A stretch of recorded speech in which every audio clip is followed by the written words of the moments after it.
ओम श्री गुरुवे नमः। चैतन्यं शाश्वतं शान्तं व्योमातीतं निरञ्जनं नादबिन्दुकलातीतं तस्मै श्री गुरुवे नमः। ओम शांति शांति शांति। भगवान, ये एक अहम ब्रह्मासी नामक ग्रंथ है। ये स्वामी निसर्गदत्त महाराज से जो विदेशी मिलने आते थे उनसे वार्तालाप के आधार पर है। इसमें एक विशेष विषय है जिसमें गुरु के बारे में बात की जा रही है कि गुरु की क्या आवश्यकता है और गुरु क्या सहायता करते हैं और परम तत्व को लक्ष्य रखा गया है। इसका पाठन करता हूँ। इसमें बात चल रही थी कि कुछ शिष्य जो है गुरु को हानि पहुंचाते हैं, उनका अपमान करते हैं। तो इसमें प्रश्न रखा गया कि गुरु इन सब को सहते हैं, अधिक विरोध नहीं करते। तो इसमें प्रश्नकर्ता पूछता है, गुरु इस प्रकार की अवमानना के समक्ष झुकने के लिए बाध्य क्यों हो जाता है? इसमें महाराज जवाब देते हैं, गुरु मूलतः कामना रहित होता है। वह देखता है कि क्या हो रहा है, परंतु उसमें हस्तक्षेप करने की उसकी कोई उत्सुकता नहीं होती। वह न चुनाव करता है न निर्णय। वह शुद्ध साक्षी के रूप में बीत रही घटनाओं को देखता भर है और उनसे अप्रभावित रहता है। फिर प्रश्नकर्ता पूछता है, पर उसका कार्य तो प्रभावित होता है। महाराज जवाब देते हैं, अंत में सदा उसकी ही विजय होती है। वह जानता है कि शिष्य यदि उसके शब्दों में नहीं सीखते तो स्वयं की भूलों से सीख लेंगे। अपने भीतर वह शांत और मौन बना रहता है। अपने एक पृथक व्यक्ति होने का भाव उसमें विद्यमान नहीं होता। शिष्यों और उनकी क्षुद्र अर्थात तुच्छ योजनाओं सहित सारा विश्व उसका अपना होता है,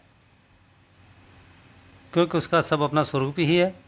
कोई भी बात उसे प्रभावित नहीं करती। या अन्य शब्दों में यह कहूँ, यह भी कहा जा सकता है कि संपूर्ण विश्व उसने समान रूप से प्रभावित करता है अगला प्रश्न है, क्या गुरु कृपा नामक कोई वस्तु अस्तित्व नहीं रखती? महाराज उत्तर दे रहे हैं, गुरु कृपा से ही तुम्हारा मन सत्य की खोज में संलग्न होता है और गुरु कृपा से ही तुम उसे प्राप्त करोगे। तुम्हें इसका बोध भी न होने देते हुए यह तुम्हारे परमार्थ हेतु कार्य करती रहती है और यह सबके लिए है। फिर प्रश्न है, कुछ शिष्य तो तैयार और परिपक्व होते हैं जबकि कुछ अन्य ऐसे नहीं होते। क्या गुरु को चुनाव और निर्णय नहीं करना चाहिए? महाराज, गुरु परम तत्व को जानता है और अथक प्रयास करते हुए शिष्य को उस दिशा में अग्रसर करता रहता है। शिष्य में अनेक अवरोध होते हैं जिन्हें उसे स्वयं ही पार करना होता है। शिष्य के जीवन की छोटी मोटी बातों की चिंता गुरु नहीं करता। वह गुरुत्वाकर्षण के उदाहरण सा है। यदि वृक्ष अपनी पकड़ भर छोड़ दे तो फल गिर ही जाता है।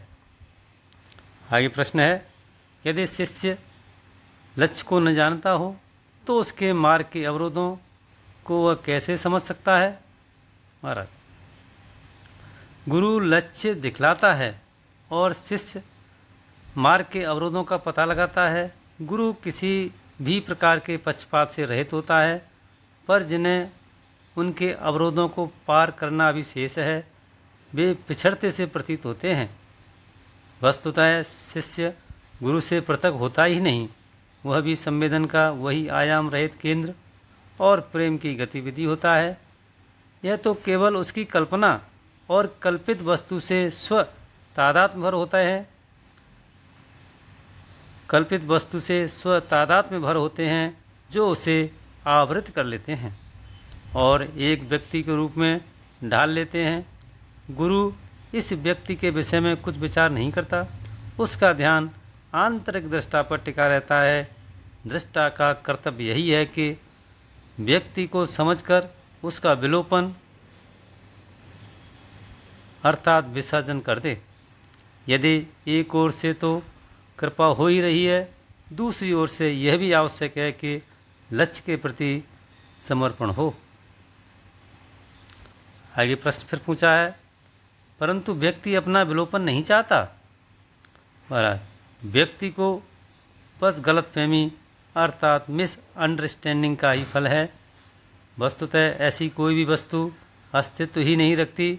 अनेक भावनाएं, विचार और कार्य दृष्टा के समझ क्रमबद्ध रूप से अनवरत गतिशील रहते हैं और मस्तिष्क में अपने चिन्ह छोड़ते हुए निरंतरता का भ्रम उत्पन्न करते हैं। मन में बना दृष्टा का प्रतिबिंब मैं के भाव का सृजन करता है, और जब आभासी रूप में व्यक्ति एक स्वतंत्र अस्तित्व ग्रहण कर लेता है, वास्तव में तो व्यक्ति तो है ही नहीं, केवल दृष्टा ही होता है जो मैं और मेरा से अपना एक कर लेता है।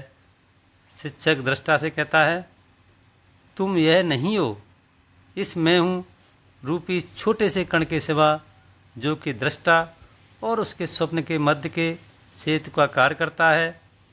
अन्य कुछ भी तुम्हारा नहीं है। मैं यह हूँ, मैं वह हूँ, आदि स्वप्न है, जबकि शुद्ध मैं हूँ पर वास्तविकता की मुद्रा अंकित होती है।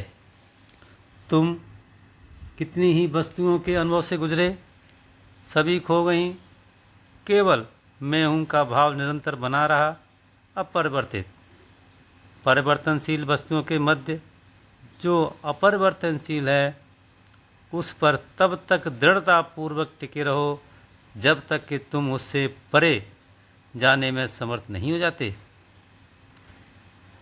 परिवर्तनशील वस्तुओं के मध्य जो अपरिवर्तनशील है, उस पर तब तक दृढ़तापूर्वक टिके रहो जब तक कि तुम उससे परे जाने में समर्थ नहीं हो जाते। इतना ही भगवान। ओम शांति शांति शांति।